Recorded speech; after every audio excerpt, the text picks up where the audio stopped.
4 जनवरी 2024। बाबा के महावाक्य। मीठे बच्चे, मुख्य है याद की यात्रा। याद से ही आयु बढ़ेगी, विकर्म विनाश होंगे। याद में रहने वालों की अवस्था, बोल चाल बहुत फर्स्ट क्लास होगा। प्रश्न: तुम बच्चों को देवताओं से भी जास्ती खुशी होनी चाहिए, क्यों? उत्तर: क्योंकि तुमको अभी बहुत बड़ी लॉटरी मिली है। भगवान तुम्हें पढ़ाते हैं। सतयुग में देवता देवताओं को पढ़ाएंगे, यहाँ मनुष्य मनुष्यों को पढ़ाते हैं, लेकिन तुम आत्माओं को स्वयं परमात्मा पढ़ा रहे हैं। तुम अभी स्वदर्शन चक्रधारी बन रहे हो।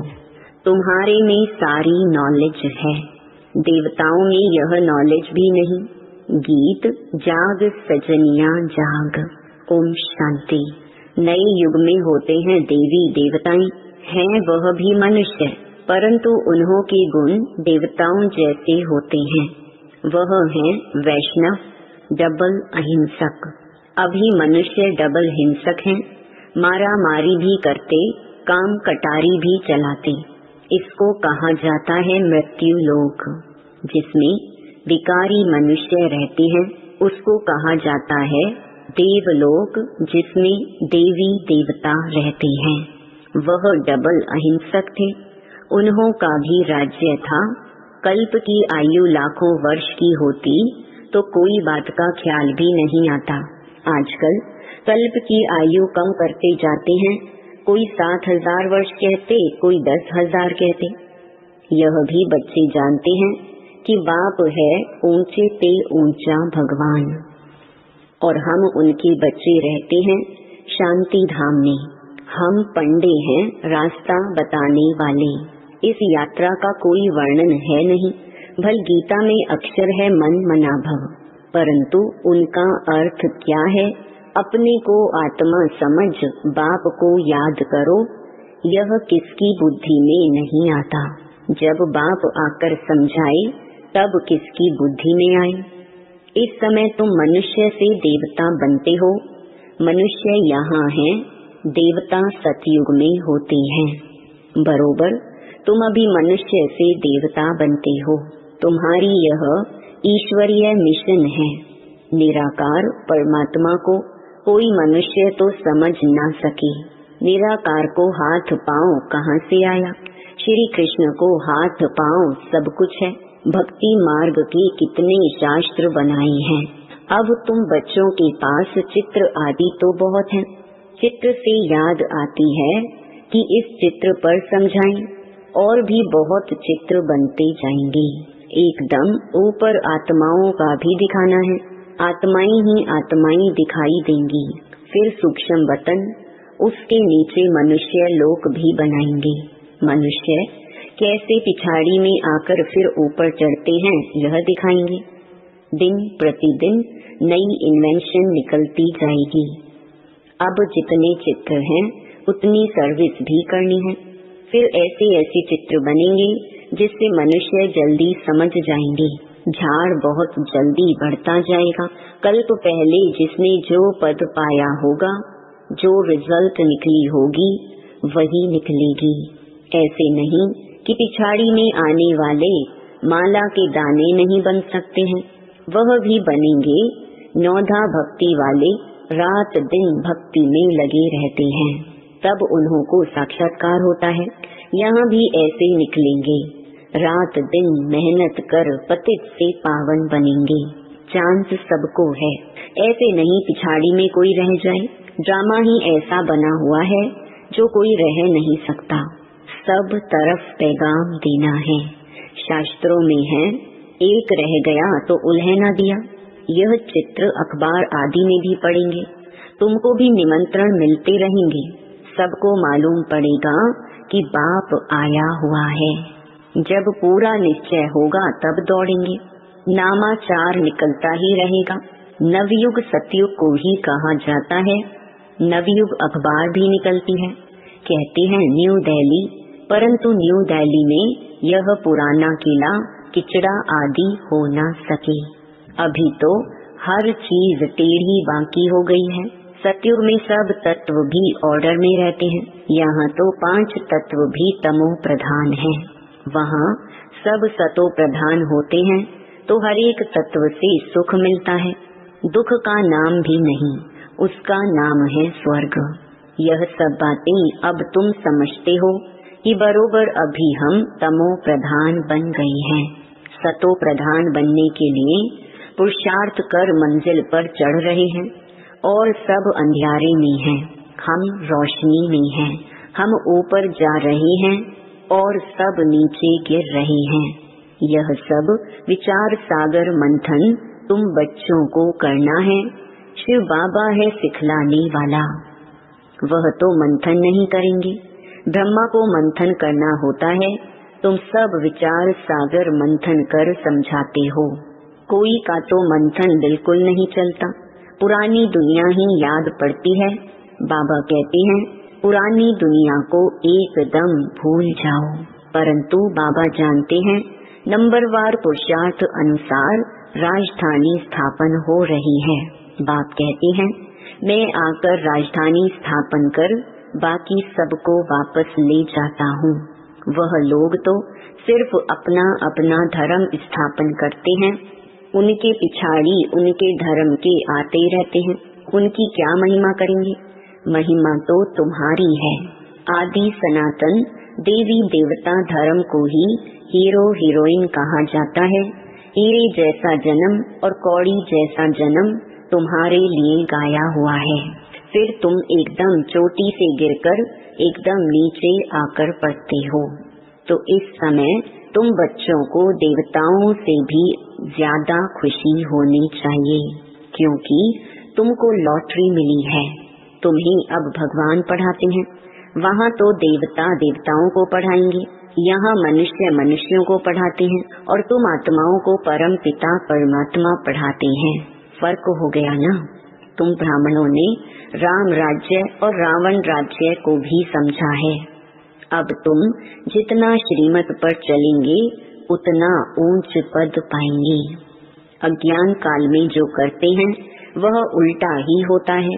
छोटेपन में सगीर बुद्धि होती है, फिर बालिग बुद्धि होती है, 16-17 वर्ष के बाद सगाई होती है।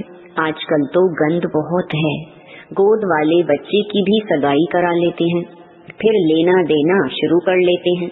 वहाँ शादियाँ कितनी रॉयल होती हैं, तुमने सब साक्षात्कार किया है। जितना आगे बढ़ते जाएंगे तो तुम सब साक्षात्कार करेंगे। अच्छे फर्स्ट क्लास योगी बच्चों की आयु बढ़ती जाएगी। बाप कहते हैं योग से अपनी आयु बढ़ाओ। बच्चे समझते हैं योग में हम ढीले हैं, याद में रहने लिए माथा मारते हैं, परंतु रह नहीं सकते, घड़ी घड़ी भूल जाते हैं। वास्तव में यहाँ वालों का चार्ट बहुत अच्छा होना चाहिए। बाहर तो गोरख धंधे में रहते हैं, बाप को याद करते करते यहाँ ही तुमको सतो प्रधान बनना है। कम से कम भोजन बनाते काम करते 8 घंटा मुझे याद करो, तब कर्मातीत अवस्था अंत में होगी। कोई कहे मैं 6-8 घंटा योग में रहता हूँ, तो बाबा मानेगा नहीं। बहुतों को लज्जा आती है, चार्ट नहीं लिखते हैं, आधा घंटा भी याद में नहीं रह सकते। मुरली सुनना कोई याद नहीं है, यह तो धन कमाते हो। याद में तो सुनना बंद हो जाता है। कई बच्चे लिख देते हैं याद में मुरली सुनी, परंतु यह याद थोड़ी ही है।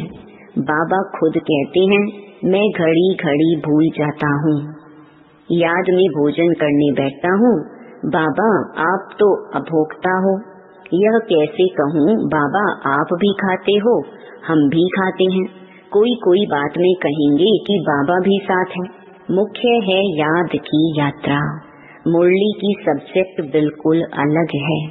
याद से पवित्र बनते हैं, आयु बढ़ती है। बाकी ऐसे नहीं कि मुरली सुनी तो बाबा इसमें था ना। मुरली सुनने से विकर्म विनाश नहीं होंगे, मेहनत है। बाबा जानते हैं बहुत बच्चे बिल्कुल याद नहीं कर सकते हैं। याद में रहने वाले की अवस्था बोल चाल बिल्कुल अलग रहेगा। याद से ही सतो प्रधान बनेंगे, परंतु माया ऐसी है जो एकदम बुद्धू बना देती है। बहुतों की बीमारी उथल पड़ती है, मोह जो नहीं था वह उथल पड़ता है, फंस मरते हैं। बड़ी मेहनत का काम है। मुरली सुनना यह सब्जेक्ट अलग है। यह है धन कमाने की बात। इसमें आयु नहीं बढ़ेगी, पावन नहीं बनेंगे, विकर्म विनाश नहीं होंगे। मुरली तो बहुत सुनते हैं, फिर विकार में गिरते रहते हैं, सच नहीं बताते। बाप कहते हैं पवित्र नहीं रह सकते तो यहाँ क्यों आते हो। कहते हैं बाबा मैं अजामिल हूँ, यहाँ आऊंगा तब तो पावन बनूंगा, यहाँ आने से कुछ सुधार होगा, नहीं तो कहाँ जाएं। रास्ता तो यही है। ऐसे ऐसे भी आते हैं, कोई न कोई समय तीर लग जाएगा। बाबा यहाँ के लिए भी कहते हैं यहाँ कोई अपवित्र को नहीं आना चाहिए, यह तो इंद्र सभा है। अभी तक तो आ जाते हैं, एक दिन यह भी ऑर्डिनेंस निकलेगा, जब पक्की गारंटी करें तब अलाउ करें तो समझेंगे यह तो ऐसी संस्था है कोई अपवित्र अंदर जा नहीं सकता। तुम बच्चे समझते हो यह किसकी सभा है। हम भगवान ईश्वर सोमनाथ बबूलनाथ के पास बैठे हैं, वही पावन बनाने वाला है। अभी आखिरी में बहुत आ जाएंगे तो फिर कोई हंगामा आदि कर ना सके। इस धर्म के जो होंगे वह निकल आएंगे। आर्य समाजी भी हैं हिंदू, सिर्फ मठ पंथ अलग कर दिया है। देवताएं होते हैं सतयुग में, यहाँ सब हिंदू हैं। वास्तव में हिंदू धर्म है नहीं, यह हिंदुस्तान तो देश का नाम है। तुम बच्चों को उठते बैठते चलते स्वदर्शन चक्रधारी बनना है। स्टूडेंट को पढ़ाई की याद रहनी चाहिए ना, सारा चक्कर बुद्धि में है। देवताओं और तुम्हारे में थोड़ा फर्क रहा है। पक्के स्वदर्शन चक्रधारी बन जाएंगे तो फिर विष्णु के कुल के बन जाएंगे। तुम समझते हो हम यह बन रहे हैं, वह देवताएं फाइनल हैं। तुम फाइनल तब होंगे जब कर्मातीत अवस्था हो। शिव बाबा तुमको स्वदर्शन चक्रधारी बनाते हैं, उनमें नॉलेज है ना, वह है तुमको बनाने वाले। तुम हो बनने वाले, ब्राह्मण बन फिर देवता बनेंगे। अब यह अलंकार तुमको कैसे दी। अब तुम पुरुषार्थी हो, फिर तुम विष्णु के कुल के बनते हो। सतयुग वैष्णव कुल है ना, तो ऐसा बनना है। तुमको तो मीठा बनना है। ऐसा वैसा अक्षर बोलने से ना बोलना अच्छा है। एक दृष्टांत है, दो लड़ते थे। सन्यासी ने कहा मुख में मुलहरा डाल लो, कभी निकालना नहीं, रिस्पॉन्ड मिल ना सके। 5 विकारों को जीतना कोई मासी का घर नहीं है।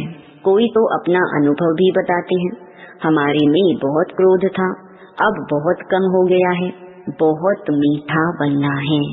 कल तुम इन देवताओं के गुण गाते थे, आज तुम समझते हो हम यह बन रहे हैं। नंबर वार ही बनेंगे। जो सर्विस करेंगे उनका नाम जरूर बाबा भी लेंगे। रास्ता बताना चाहिए। हम भी पहले कुछ नहीं जानते थे, अब कितनी नॉलेज मिली है। जो अच्छी रीति धारण नहीं करते तो उनकी रिपोर्ट आती है, बाबा इनमें तो बहुत क्रोध है। बाबा जानते हैं यह रूहानी सर्विस नहीं कर सकते तो फिर स्थूल सर्विस बाबा की याद में रहकर सर्विस करें तो अहो भाग्य। 1-2 को याद दिलाते रहो, याद से बहुत बल मिलेगा। याद करने वाले को फिर चार्ट रखना है, चार्ट से मालूम पड़ जाता है। हर एक को बाबा सावधान करते रहते हैं। विश्व में शांति बहुत मांगते हैं, जरूर कभी विश्व में शांति थी। सतयुग में अशांति की कोई बात भी नहीं। स्वीट बाप स्वीट बच्चे सारे विश्व को स्वीट बनाते हैं। अब स्वीट कहाँ है, मौत ही मौत लगा पड़ा है। यह खेल अनेक बार होता है और होता ही रहता है, एंड हो नहीं सकती, चक्र फिरता रहता है। अच्छा, मीठे मीठे सिकिलधे बच्चों प्रति माता पिता बाप दादा का याद प्यार और गुड मॉर्निंग। रूहानी बाप की रूहानी बच्चों को नमस्ते। धारणा के लिए मुख्य सार। पहला, विकर्म विनाश करने व आयु को बढ़ाने के लिए याद की यात्रा में जरूर रहना है। याद से ही पावन बनेंगे, इसलिए कम से कम 8 घंटा याद का चार्ट बनाना है। दूसरा, देवताओं समान मीठा बनना है। ऐसा वैसा कोई शब्द बोलने के बजाय ना बोलना अच्छा है। रूहानी व स्थूल सर्विस करते बाप की याद रहे तो अहो भाग्य। वरदान, सेवा में रहते कर्मातीत स्थिति का अनुभव करने वाले तपस्वी मूर्त भव। समय कम है और सेवा अभी भी बहुत है। सेवा में ही माया के आने की मार्जिन रहती है। सेवा में ही स्वभाव संबंध का विस्तार होता है, स्वार्थ भी समाया होता है। उसमें थोड़ा सा बैलेंस कम हुआ तो माया नया नया रूप धारण कर आएगी। इसलिए सेवा और स्व स्थिति के बैलेंस का अभ्यास करो। मालिक हो, कर्मेंद्रियों रूपी कर्मचारियों से सेवा लो।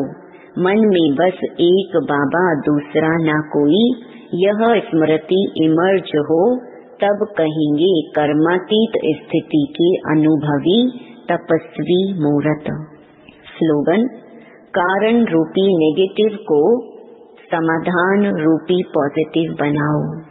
अव्यक्ति साइलेंस द्वारा डबल लाइट फरिश्ता स्थिति का अनुभव करो।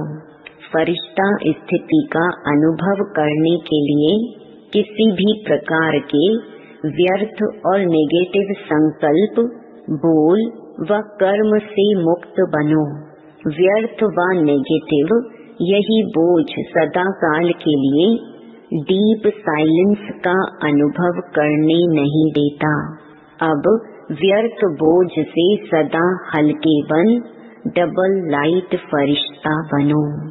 ओम शांति।